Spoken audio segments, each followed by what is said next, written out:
আমার দুষ্টু বন্ধুরা, কেমন আছো তোমরা? নিশ্চয়ই তোমরা খুব ভালো আছো। তোমাদেরকে মজা দেওয়ার জন্য আবারও নতুন একটি গল্প নিয়ে এলাম। আজকের গল্পটি খুবই মজাদার হতে চলেছে। আমি শিওর বলতে পারি গল্পটি শেষ পর্যন্ত শুনলে তোমাদের দাঁড়িয়ে যাবে। তাই ভিডিওটা শুরু থেকে শেষ পর্যন্ত দেখার অনুরোধ রইল। তাহলে কথা না বাড়িয়ে এবার আসল ঘটনা আসি। আমার নাম ইমন। আমার বয়স 22 বছর। কিছুদিন আগে আমি বিয়ে পাশ করেছি।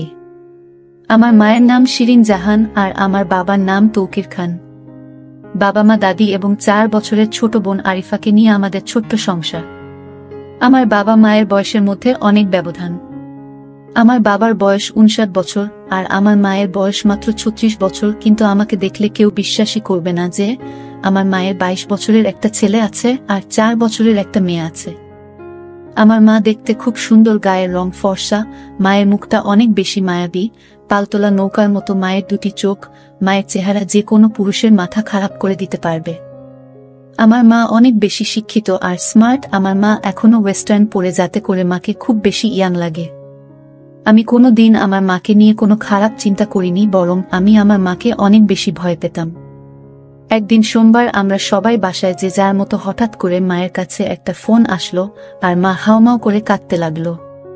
পরে জানতে পারলাম যে আমার বাবা একটা রোড অ্যাক্সিডেন্টে মারা গেছে। বাবার মৃত্যুতে আমরা সবাই ভেঙে পড়ি। বাবা মারা যাওয়ার 3-4 মাস পরে আমরা সবাই স্বাভাবিক হতে শুরু করলাম। কিন্তু সমস্যাটা হলো যে আমার বাবা মরার আগে সব সম্পত্তি আমার নামে লিখে দিয়েছিলেন। তারপর থেকেই আমার দাদির সমস্যা যে আমি যদি অন্য কাউকে বিয়ে করি তাহলে আমার মা ও আমার বোন অসহায় হয়ে যাবে। তাই আমার নানি ও দাদি মিলে একটা বুদ্ধি বের করল। তারা একদিন আমাকে ডেকে বলল, দেখো, আমরা একটা সিদ্ধান্ত নিয়েছি যা তোমাদের মেনে নিতে হবে। আমি আর আমার মা চুপচাপ শুনছি। হঠাৎ করে নানি বলে উঠল, আমরা চাই শিরিন, তুই আবার বিয়ে করো, কারণ তুই এখনো অনেক বেশি জোয়ান, তোর জীবন পড়ে আছে। তোর মেয়ে এখনো অনেক ছোট আর তোর মেয়েরও বাবার দরকার আছে। মা চুপচাপ শুনছে। তারপর আবারও নানি বলে উঠল যে, দেখ শিরিন, আমরা অনেক ভেবে এই সিদ্ধান্ত নিয়েছি যে ইমনও এখন বড় হয়েছে, কিছুদিন পর ওকে বিয়ে দিতে হবে। তাই আমরা চাই তুই আর অন্য কাউকে বিয়ে না করে ইমনকে বিয়ে করো। মা বলল, তোমাদের মাথা ঠিক আছে? ইমন আমার ছেলে, ওকে আমি জন্ম দিয়েছি, ওর সাথে আমার বিয়ে কিভাবে হবে? এটা অনৈতিক আর পাপ। আমরা জানি যে এখানে কিছু সমাজের নিয়ম আছে, কিন্তু নিয়ম একটা সময় যে চেঞ্জ করতে হয়। মা তাই বলে নিজের ছেলেকে দিয়ে। তোমরা এটা ভাবতে পারো কিভাবে? আমি কোনোদিন এই পাপ কাজ করব না।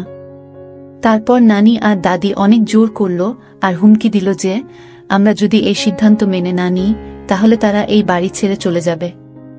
মা হাউমাউ করে কান্না শুরু করল। আমি চুপচাপ বসে আছি। আমার বলার মতো কোনো ভাষা নেই। তারপর দাদু আর নানু মাকে বোঝানো শুরু করল যে দেখ, তোকে মরার আগে সবকিছু ইমনের নামে করে গেছে। এখনো যদি অন্য কোনো ভুল মেয়ের পাল্লায় পড়ে তাহলে তোর আর তোর মেয়ের জীবন ধ্বংস হয়ে যাবে। তোর মেয়ের কথা চিন্তা করে রাজি হয়ে যা। মায়ের কান্না থামে না। আমি তো অবাক, কারণ আমি মাকে নিয়ে কোনোদিনই সেভাবে কিছু ভাবিনি। তারপর দাদু আর নানা অনেক বোঝানোর পর মাকে বলল যে দেখ, তুই মেনে নিবি, তা না হলে আমাদের সারা জীবনের জন্য হারাবি। মায়ের কান্না থামে না। তারপর আমাকে দাদু নানু জিজ্ঞেস করল, তোর কোনো আপত্তি আছে? আমি দাদু আর নানুকে অনেক ভয় পেতাম, তাই তাদের উপরে কোনো কথা না বলে চুপচাপ করে রইলাম। অনেক জোরাজুরির পর তারা মাকে রাজি করালো। তারপর যে যার রুমে চলে গেল। আমি রুমে গিয়ে ভাবছি, এটা কিভাবে সম্ভব? আমার জন্মদাত্রী মায়ের সাথে আমার বিয়ে। মানুষ কি বলবে? আমি আমার বন্ধুদের মুখ দেখাব কিভাবে? মাথায় অনেক কিছু ঘুরতে লাগলো। নিজেকে কোনোভাবে স্থির রাখতে পারছিলাম না। আমি আমার মাকে অনেক ভালোবাসতাম আর সম্মান করতাম। আমি কোনোদিন আমার মাকে নিয়ে খারাপ কিছু চিন্তা করি নাই। তো আমার জন্য আর মায়ের জন্য এই ব্যাপারটা মেনে নেওয়া অনেক কঠিন ছিল। আমাদের বিয়ের কথা ঠিক হওয়ার পর থেকে আমি মায়ের সামনে যেতে লজ্জা পেতাম। মা ও আমাকে আগের মতো বকাচকা করত না। আমাকে দেখলে মাথা নিচু করে নিজের কাজ করত। নানু আর দাদু আমাদের বিয়ের দিন ঠিক করল 7 দিন পরে। আমি আর মা দুজনে অনেক বেশি মনমরা হয়েছিলাম। তারপর একদিন মা আমার কাছে এসে বলল, ইমন, তুই কি বিয়েতে রাজি? আমি বললাম, আমি আর কোনো রাস্তা না দেখে হ্যাঁ বলেছি।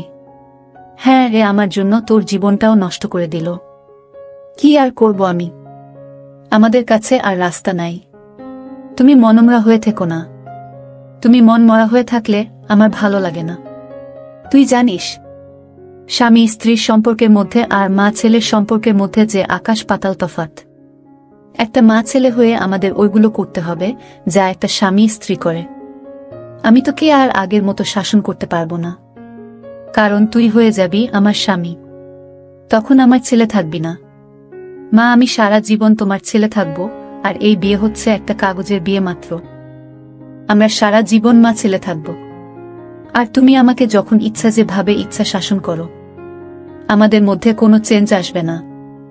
আমি তোমাকে সবসময় সম্মান করতাম আর সারা জীবন করব। মা একটু আশ্বাস পেয়ে আমার কাছে অনেক খুশি হয়ে গেল। তারপর আমাকে বলল, আচ্ছা, আমি না হয় আমার জীবনের অর্ধেক পার করে ফেলেছি, কিন্তু তুই তো এখনো অনেক বেশি ইয়াং। তোর কত আশা ছিল তো বিয়ে নিয়ে, তাই না? কত কিছু না ভেবে রেখেছিলি যে এমন মেয়ে বিয়ে করবি, এমন জায়গায় ঘুরতে যাবি, দুষ্টুমি করবি, ঘোরাফেরা করবি, সব পানিতে গেল। এই বুড়ির সাথে কিছুই হবে না। আরে মা, তুমি বুড়ি না, তুমি অনেক বেশি ইয়াং আর এখনো অনেক বেশি সুন্দর। আর হ্যাঁ, অনেক আশা ছিল, কিন্তু সমস্যা নাই, তুমি তো আমার মা, পর তো কেউ না। আমরা অনেক ভালো বন্ধুর মতো হয়ে সব আশা পূরণ করব। মা আমার কথা শুনে একটু খুশি হয়ে গেল। তারপর বলল, আচ্ছা ঠিক আছে, আমরা আজকে থেকে অনেক ভালো বন্ধু। আমরা একে অপরের সাথে সব শেয়ার করব। মা আমার মাথায় একটু হাত বুলিয়ে নিজের রুমে চলে গেল। পরের দিন থেকে মাকে আর মন খারাপ মনে হলো না। আমি আর মা সেদিন অনেক বিষয় নিয়ে কথা বললাম। আমি মাকে এটা বললাম, আমার জীবনে কোনো প্রেমিকা ছিল না। মা তো শুনে অবাক হয়ে গেল। তারপর আমাকে তার জীবনে অনেক গল্প আমাকে বলল। আমি আর মা অনেকটা ফ্রি হয়ে গেলাম। আমি আর মা বিয়ে হওয়ার যে দিনগুলো বাকি ছিল, আমরা আমাদের জীবনের সবচেয়ে ভালো সময় কাটিয়েছি একসাথে। কারণ আমরা একসাথে হাসাহাসি করতাম, মুভি দেখতাম, রাতভর আড্ডা দিতাম, একসাথে গেম খেলতাম, আবার ঘুরতে যেতাম। আমি ওই কয়েকদিনে আসলে ভালো বন্ধু হয়ে গেলাম। যাই হোক, আমাদের বিয়ের একদিন আগে দাদু আর নানু আমাকে আর মাকে নিয়ে গেল শপিংয়ের জন্য। আমরা খুব হাসাহাসি করছিলাম, তা দেখে নানু আর দাদি অনেক খুশি হলো। যাই হোক, আমি আর মা পছন্দ করে অনেক কিছু কেনাকাটা করলাম। মাকে আমি পছন্দ করে প্রথম বেনারসি শাড়ি কিনে দিলাম। মা একটু লজ্জা পেয়ে গেল। পরের দিন আমাদের বিয়ের আয়োজন করা হলো, কিছু মানুষকে ডাকা হলো। যাই হোক, মাকে দাদি আর নানি মিলে রেডি করে দিচ্ছে। আমি গোসল করে শেরওয়ানি পরে নিলাম। তারপর নিজের রুমে অপেক্ষা করতে লাগলাম। একটু পরে দাদি এসে বলল, কাজী সাহেব চলে এসেছে। এই কথা শোনার পর থেকেই আমার বুকটা কেমন যেন থরথর করে কাঁপা শুরু করে দিল, কারণ আজকে আমার বিয়ে হতে যাচ্ছে।